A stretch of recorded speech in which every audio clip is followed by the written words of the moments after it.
오늘 오후 2시 30분 서울고법으로 전 국민의 시선이 쏠립니다. 수행비서를 성폭행한 혐의로 재판에 넘겨진 안희정 전 충남도지사에 대해 2심 법원 판단이 나오기 때문입니다. 안 전 지사를 무죄로 본 원심의 관점이 항소심에서도 유지될지 여부가 주목됩니다. 성범죄의 특성을 고려해 그동안 재판이 비공개로 진행됐지만 오늘은 일반인 방청이 허용되는 상황. 핵심 쟁점은 위력의 행사 여부와 피해자 진술의 신빙성, 그리고 최근 법원이 피해자 상황을 고려하는 성인지 감수성을 판결에 반영하는 추세여서 오늘 선고 결과에 어떤 영향을 미칠지 관심이 쏠리고 있습니다. 지난 1심 판결 당시 안희정 전 지사의 출석과 귀가 장면을 준비했습니다.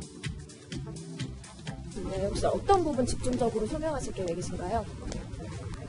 피해자 측에는 하실 말씀은 따로 없습니다. 오늘이 법정에서 마지막으로 소명하실 수 있는 자리인데요. 좀 한 말씀만 부탁드립니다. 비공개 법정 취지에 따라서 제가 말씀드릴 수 없습니다. 이해해 주시기 바랍니다. 오겠죠.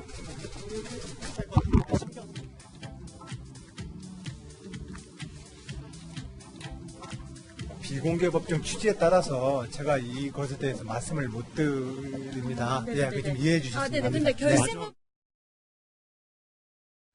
안희정 전 지사의 2심 법원 판단이 오늘 오후에 나오게 되는데 관건은 위력을 가지고 있지만 이 위력을 행사하진 않았다. 이게 1심 판단인데 2심에서 위력을 갖고 있는 것 자체가 위력을 행사했다라고 볼지 아닐지 그 여부가 좀 관건일 것 같은데 조심스럽게 한번 좀 예측 들어가 보겠습니다. 먼저 또 정치 구단 김영주 의원에게 먼저 좀 한번 조심스러운 예상을 여쭤볼 텐데 1심에서는 무죄가 나왔어요.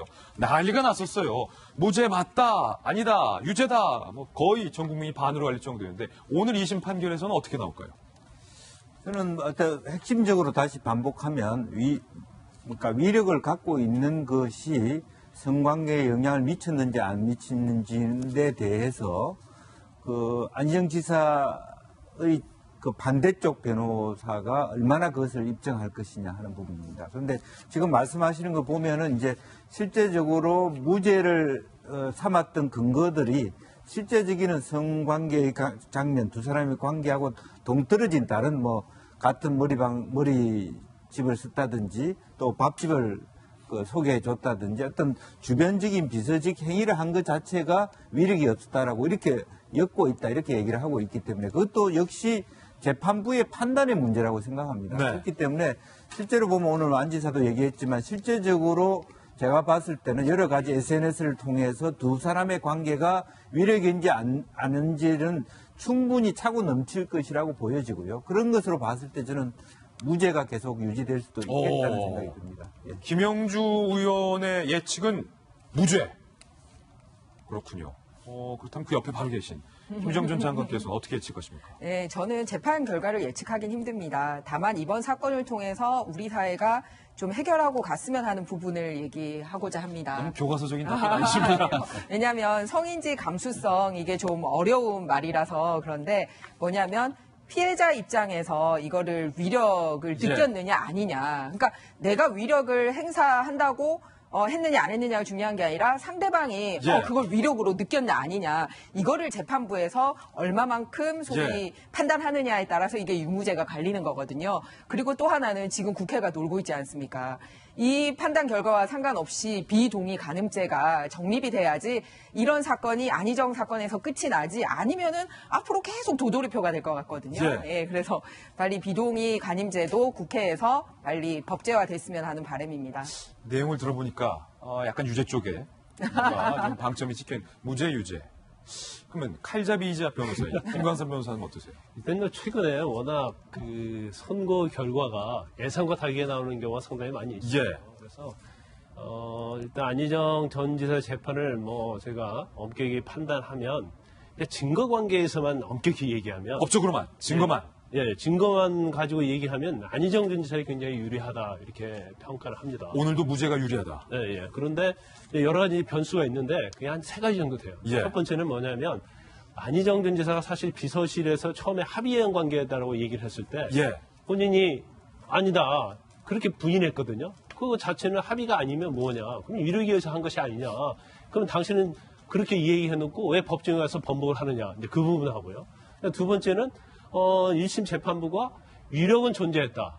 그러지만 성과 관계에서는 유력의 존재에 영향을 미치지 않았다 이렇게 얘기합니다. 그러면 이거 자체는 유력의 어떤 존재 자체를 너무나 축소한 거 아니냐. 그래서 항소심 재판부가 유력의 범위를 좀 더 넓게 인정을 하면 또 유죄 가능성이 좀 있고요. 변수가 있다. 그다음 이제 가장 중요한 부분이 바로 성인지 감수성이에요. 그러니까 성인지 감수성인데 최근에 이제 대법원 판례랄지 여러 가지 이제 시민단체에서 주장하는데 지금 무죄의 가장 직접적인 원인은 뭐였냐면 김지은 씨의 어떤 진술 자체가 성폭력 피해자로 볼 수 없는 그런 행동들이 있었다는 거죠. 그러니까 약간의 뭐 텔레그램이랄지 뭐 카카오톡에서 약간의 애정이 있는 듯한 그러한 느낌의 문자 메시지랄지 쉽게 말하면 연인 관계. 그렇죠. 뭐 순두부집을 뭐 찾아준다랄지 같은 미용실을 다닌다랄지 그러면 성폭행 당한 피해자가 과연 이렇게 가해자를 위해서 할 수 있느냐. 그렇기 때문에 김지은 씨의 말을 믿을 수 없다. 신빙성이 없다. 일관성이 없다. 이렇게 배척을 했거든요. 그런데 성인지 감수성이라는 그러한 논리에 의하면 성폭력 피해자를 왜 그런 시각에서 보느냐. 유력에 의해서 이미 제압된 상태이기 때문에 본인은 그렇게 할 수밖에 없었다. 그래서 어떤 피해자 진술, 김지은 씨 진술 자체를 이걸 일관성이 없는 걸로 배척하지 않고 일리가 있다고 그렇게 채택이 되면 유죄 가능성이 있는 거죠. 처음엔 무죄일 것처럼 얘기하더니 영수를 들어보니까 유죄일 수도 있다는 말씀이신데 그만큼 오늘 2심 재판부가 어떻게 해석하고 어떻게 판단하냐에 따라서 정반대로 뒤필 수도 있고 1심 그대로 갈 수도 있다. 그렇기 때문에 오늘 오후에 판결을 더 지켜봐야 할 것 같은데 제가 진짜 걱정하는 건 앞서서 몇 번 언급했는데 잠깐 김弁박사님. 보세요. 안희정 전 지사는 노무현 전 대통령의 최측근이자 민주당의 유력한 대통령 후보 가운데 한 명이었고 문재인 대통령이 당선된 직후에 문재인 대통령의 뺨에 뽀뽀를 한 사람이 안희정 전 지사였단 말이에요. 김경수 지사 또 다른 문재인 대통령의 측근의 판결에 대해서는 재판에 불복한다라는 움직임이 오늘 거셌다. 앞서서 말씀드렸는데 안 전 지사의 오늘 판결이 유죄든 무죄든 간에 그 재판에 불복한다라는 움직임이 또 나올 것 같단 말이에요. 어디서든. 그럴 가능성이 굉장히 많죠. 안희정 지사가 무죄로 판결되는 순간 사실 여성단체 등에서 1심 때부터 굉장히 강한 불만이 제기했기 때문에 2심에 관해서도 만약에 무죄가 나오게 된다면 여러 여성단체에서 이 판결에 대한 엄청난 항의들이 일어나게 될 수 있는 가능성이 높죠. 또 마찬가지 이 반대 상황 속에서 안희정 지사가 유죄로 선고가 돼서 법정 구속이 된다. 그러면 이 충남도를 비롯한 이 안희정 지사의 최측근에 있는 사람들 입장에서는 여기에 대해서 또 거세게 강하게 반발할 수 있는 가능성이 있지 않습니까? 왜냐하면 안희박김이라고 하는 이 안희박김의 저주의 가장 첫 번째 주자가 바로 안희정 전 지사였고 안희정 전 지사 같은 경우는 만약 이번 사건이 없었더라면 가장 유력한 차기 대권주자 아니면 지난번에 있었던 전당대회에 출마해서 당대표로서 내년에 있는 총선을 진두지휘할지도 모르는 사람이었기 때문에 이 재판 결과가 굉장히 주목되는 거고요. 결국 여기에 대한 나비 효과가 여러 갈래로 가게 되는데 아주 만약 안희정 전 지사의 2심이 무죄로 나오게 된다면 이 내용을 최초로 보도했던 JTBC에도 많은 눈길이 가지 않을까 생각이 됩니다. 그렇군요. 2시 반에 과연 안 전 지사에게 어떤 판결이 내려질지 저희도 한번 지켜보겠습니다.